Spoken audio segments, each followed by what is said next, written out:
up enough votes. It's 216, but it's going to be tight. With me now, the Democrats, number 2 in the House, Maryland Congressman Steny Hoyer. Congressman Hoyer, how do we get from yesterday and last night, how does this deal get through the House?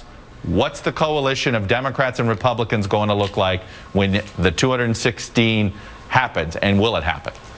Chuck, first of all, let me say that you said that the president gets the debt limit extended. Very frankly, that wasn't a give to the president. That was a give to America's creditworthiness and image around the world. But the way we're going to get there is nobody that is responsible in the House of Representatives or the United States Senate believes that default is an option. Given that it was necessary and is necessary for us to come together and to reach an agreement. I think we missed an extraordinary opportunity to have a balanced, long-term, grand design, if you will, deal, which would have brought the deficit and debt down over the long term and would have been balanced. We didn't get there. But we did get some stability for the markets. We did, on our side, protect Medicare and Social Security from cuts to the most vulnerable in our society. No cuts to Social Security, and the only cuts that might be in the sequester on Medicare are to providers and capped at 2%. So that we have moved forward. We do have a committee option.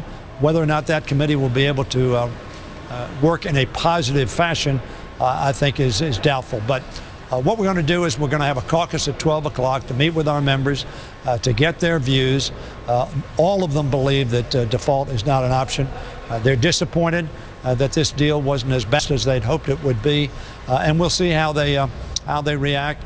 But many of the members I've talked to, again, uppermost in their mind is default is not an option. We have to protect America's creditworthiness and the ability to grow jobs in our society and protect the American public. Do you think the president's a good negotiator? I think that the president was confronted with, very frankly, a U.S. Senate that was unprepared to move forward at all.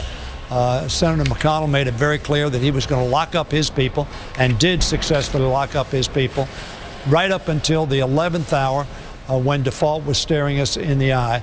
And I think the president is the responsible party in this negotiation. And I think he was uppermost in his mind was the welfare of our economy and the welfare of the people. Do you think from that standpoint, I think he made what he thought and was the best possible resolution. In the last couple of weeks, I get that. In the last 6 months, if you could change one thing the president did, what would you have done? Well, you know, I think the president may well have, from my view, offered the Bowles-Simpson alternative much earlier and indicated much stronger support for that. I believe the Bowles-Simpson, or frankly the Gang of Six, are balanced approaches, would be more effective in the long term, and would create a fairer balance so that the wealthiest and best off in America would help, that we wouldn't be giving big tax breaks to big oil and other taxpayers making extraordinary sums of money, as we see the disparity between the middle class and the wealthiest in America continue to grow. If I could have looked back and said, look, let's focus on Bowles-Simpson more than we did. And let me ask you this. How many votes do Republicans, in your mind, need to provide for this deal in the House? Well, I certainly think that Republicans need to provide certainly an 150-plus range for this deal. This obviously gets them a lot of what they wanted. And I think that the leadership is going to be tested to see whether or not they can deliver. They haven't been very good at it on the House side, delivering for what they believe was the best way forward. The Speaker had to walk away from 2 deals he had with the president, and the Republicans walked away from him in the final analysis on Thursday night. So we'll see. So your floor, I just did the math, your floor then is you're promising a minimum of 66 votes. How many more can you promise? Chuck, I'm not promising anything until our caucus meets and we hear from them. But thank you very much. Fair enough. Congressman Steny Hoyer, who's going to have quite the heavy lift in front of him over the next 24 hours. Congressman, thanks very much. Thank you. Well, as you know, the devil's in the details, and the details of this deal will be in the hands of a congressional